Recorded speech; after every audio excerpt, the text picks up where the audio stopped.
This is Inside Indiana Business Radio for the afternoon of Friday, September 15th, 2023. I'm Alex Brown.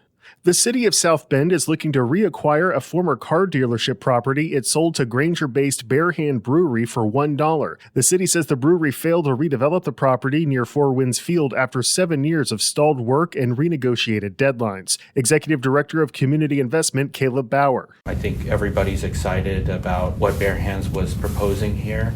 But after 7 years, if we're not seeing that come to fruition and there's not a path to it coming to fruition, I think it's appropriate for the Redevelopment Commission to consider other opportunities for the site. The city's Redevelopment Commission has voted to issue a letter of default on the property in an effort to take back the land and court new developers. Construction has begun on a nearly $55 million development in Valparaiso that officials have said will take the city's downtown plans to the next level. The Link is a multi-use apartment and retail complex that is being built along with the 362-space Lincoln Highway Garage, both of which are set to be completed in late 2024. The Indiana Sports Corp hopes it can ward off potential newcomers to the Big Ten Conference to keep the league's annual football championship game in Indianapolis. The organization plans to submit a bid to the Big Ten that will allow Lucas Oil Stadium to remain host of the game from 2025 to 2028. From the number one source for Indiana business news, this is Inside Indiana Business Radio. For 25 years, we've had the honor of telling the story of Indiana business. More than 1,300 shows, 8,000 interviews. We've traveled from Valparaiso to Versailles, Fort Wayne to Fort Branch, and everywhere in between. And we are just getting started. Our team is passionate about Indiana business because your story is worth telling. Join us every week as we travel the state to bring you Indiana's story. Inside Indiana Business, 25 years and counting.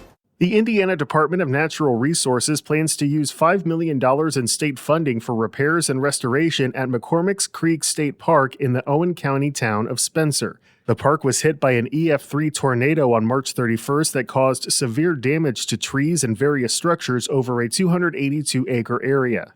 Crews have already worked to clear roads and are assessing the best ways to reopen closed trails. DNR Chief Financial Officer Kirsten Haney spoke before the State Budget Committee today.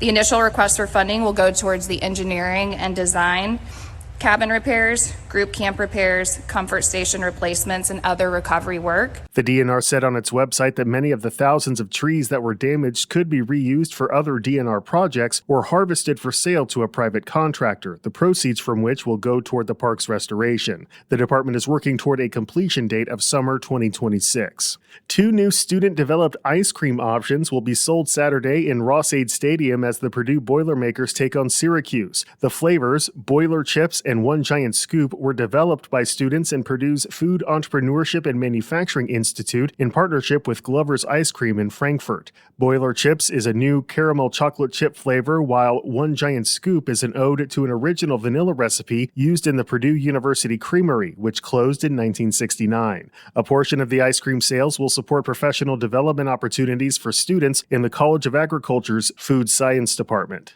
Indiana could be the frontrunner for Subaru's planned electric vehicle production site in the United States, Reuters reported Wednesday. IIB's Kate Sharon has more. Subaru's CEO told reporters during a meeting in Tokyo that Indiana could become the next location of an EV production site for the company, according to Reuters. Subaru already has a long history in Indiana, where it has produced more than 7 million vehicles since opening its plant in Lafayette in 1989. The facility, which is the company's only plant outside Japan, produces gasoline-powered Legacy, Outback, Ascent, and Crosstrek models. When asked about a potential deal, an Indiana Economic Development Corporation spokesperson said the agency, quote, can't confirm or comment on any discussions, and that all negotiations are confidential. The news came while Governor Eric Holcomb and other state officials were in Japan to meet with U.S. Ambassador Rahm Emanuel, Japanese government officials, and private industry leaders. Holcomb told the IBJ on Thursday that he was confident that good news will come from the trip. IBJ talked to Holcomb before learning about the Subaru CEO's comments.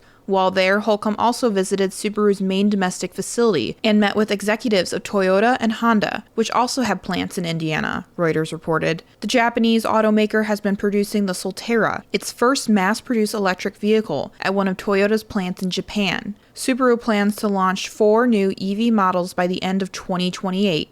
Kate Sharon, Inside Indiana Business, Radio on Demand. Indy Star columnist Greg Doyle is this week's guest on the Business and Beyond podcast with Gary Dick, presented by PNC, a weekly conversation with high-profile Hoosiers in business, sports, and entertainment, and beyond. Available now from your favorite podcast provider.